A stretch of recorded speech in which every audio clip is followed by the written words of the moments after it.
depan dok, siap. Hormat, gerak. Tegak, gerak. Pegang ada penting, mulai. Semoga kegiatan pembelajaran kita hari ini bisa berlangsung dengan baik dari awal sampai akhirnya nanti. Anak-anak ibu bisa menerima materi apa yang ibu ajarkan, sehingga tujuan pembelajaran kita bisa tercapai dengan baik. Amin, amin ya rabbal alamin. Anak ibu kehadirannya kita cek terlebih dahulu ya. Adi Rahmat, hadir nak. Kemudian Aifa Alvina. Tadi naik apa sih Aifa? Yanta ya. Amelia. Hadir, Bu. Ada sarapan tadi Amel? Hadir, Bu. Amelia Putri Adinata. Ya, sarapan tadi nak? Ya, anggur. Ada surat subuh tadi? Ya, alhamdulillah. Ya, untuk kehadiran anak-anak ibu semua hari ini alhamdulillah hadir semuanya. Selanjutnya kita mulai pembelajaran kita. Oke, semuanya silakan keluarkan alat tulis dan buku paketnya.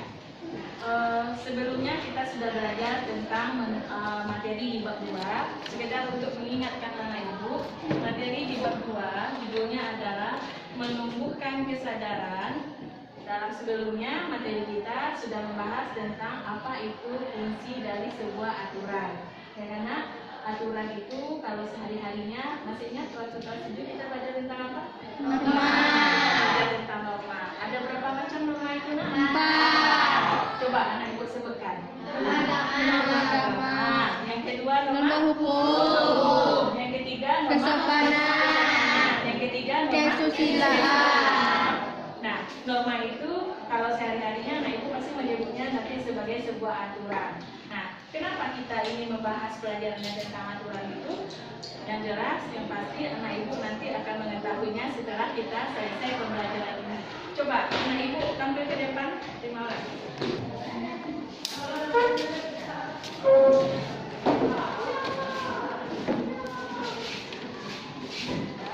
Sekarang anak ibu berbaris di sini, nanti. Nah, ibu sampaikan ya, anak-anak ibu semua mewakili teman-temannya. Coba perhatikan, nanti dari permainan ini anak ibu akan memberikan jawaban sedikit banyaknya tentang apa yang kita pelajari hari ini. Anak ibu tidak boleh keluar dari garis yang petak yang satu itu ya. Jadi kalau mau bergeser nanti berpegangan dengan kawannya, jadi jangan sampai jatuh. Nah, mulai dari indikator yang pertama ibu sampaikan. Coba anak ibu bikin barisannya. Yang terdekat ibu adalah yang rumahnya paling dekat dengan sekolah. Siapa rumahnya paling dekat dengan sekolah? Yuk, hati-hati.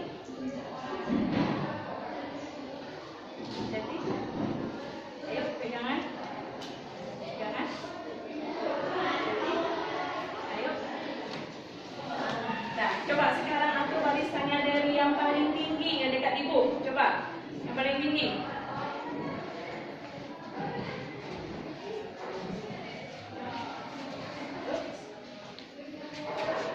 Betul? Kalau ini bisa sama-sama kita nilai anak dari Amel dulu yang paling tinggi sampai nanti temannya dulu. Ya, silakan duduk saya. Silakan duduk. Nah, kita sudah sama-sama melihat teman kita tadi menampilkan di depan. Ada permainan yang dilakukan sedikit. Anak ibu bisa menyimpulkan kira-kira untuk apa gunanya aturan itu. Ibu sampaikan tadi sebelum ini. Apa? Gunanya untuk supaya tertib. Untuk apa lagi? Teratur. Lebih tertib, lebih teratur. Apa lagi? Disiplin. Sebagai fondasi, biar lebih disiplin. Kemudian apa lagi nak? Pedoman. Untuk sebagai pedoman bagi kita. Kemudian bisa kita melakukannya sendiri saja.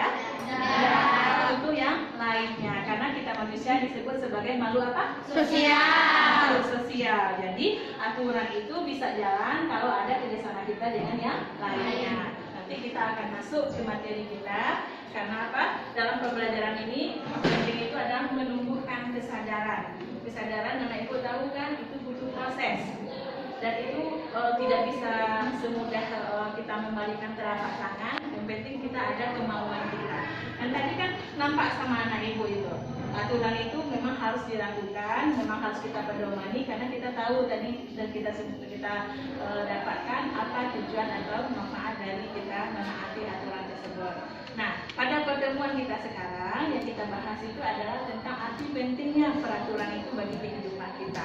Jadi Jadi dalam pembelajaran ini, tujuan yang ingin kita capai adalah yang pertama, menjelaskan manfaat peraturan perundang-undangan dalam kehidupan kita. Ya. Kemudian yang kedua adalah menjelaskan akibat jika tidak memiliki peraturan perundang-undangan dalam kehidupan kita. Dan yang ketiganya, menjelaskan arti penting peraturan perundang-undangan.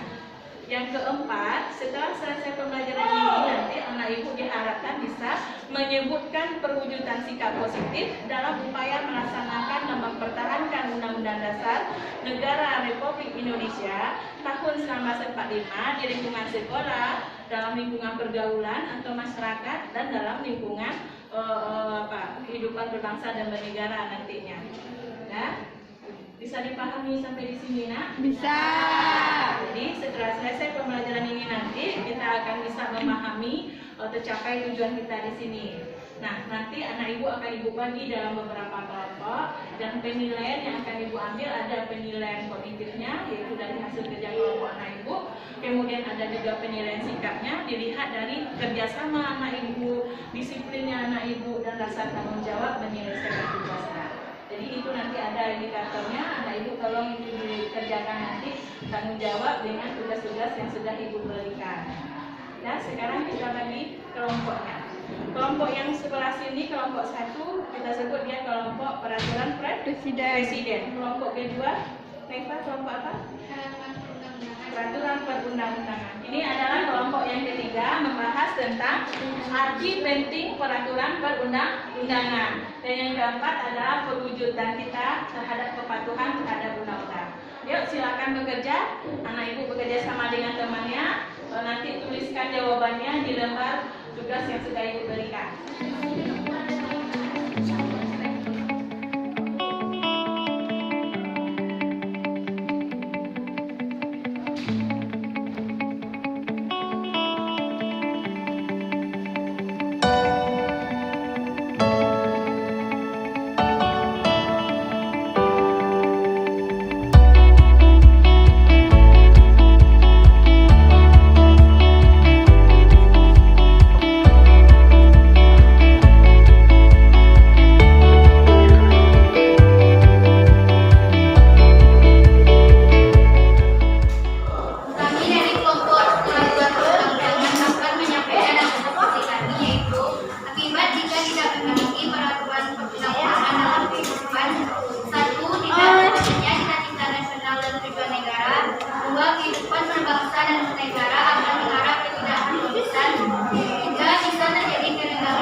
Kepada kelompok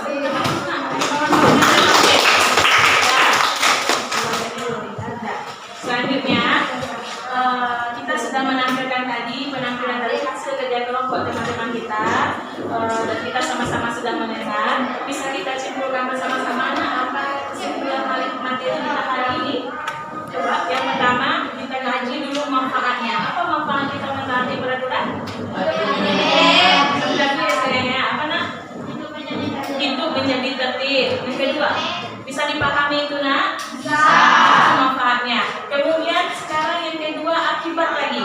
Apa akibatnya jika tidak memiliki peraturan? Terjadinya kerimbangan pada masyarakat. Terjadinya kerimbangan pada masyarakat. Dan lebih jauh lagi terjadinya perbedaan dalam negara. Terjadinya perbedaan dalam negara. Bagus sekali. Terima kasih adik. Bagus sekali. Tepuk tangan untuk kelompok 1 dan 2.